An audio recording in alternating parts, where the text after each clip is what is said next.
Is a description in about. So a lot of people don't even fill this in, but this is again quite a prominent part of your profile. It comes near the top, and it's a chance for you to tell a bit about yourself in language of your own, rather than just listing jobs that you've done. You can talk about what it is that you do and the value that you provide to the marketplace. You can include some personal facts about yourself as well.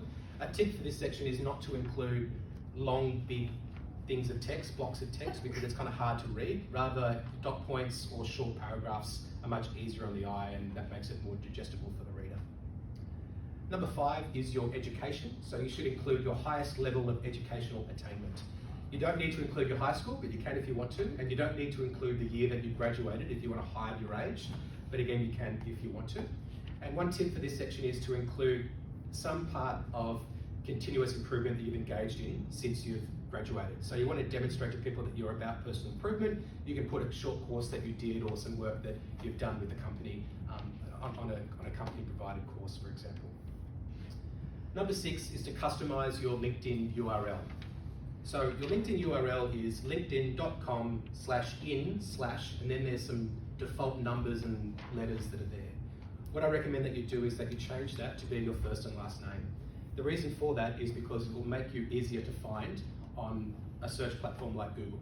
And if your LinkedIn profile is the first thing that pops up on Google, then that's a good first impression that you can make to people. Number 7 is your complete work history. So just make sure that you've got all the jobs that you've had since you've graduated listed. So I don't want to make it look like you're hiding anything.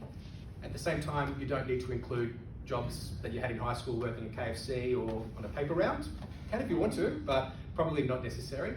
Just make sure it's complete, and also you can put some achievements that you've had in those positions that you've put in your work history.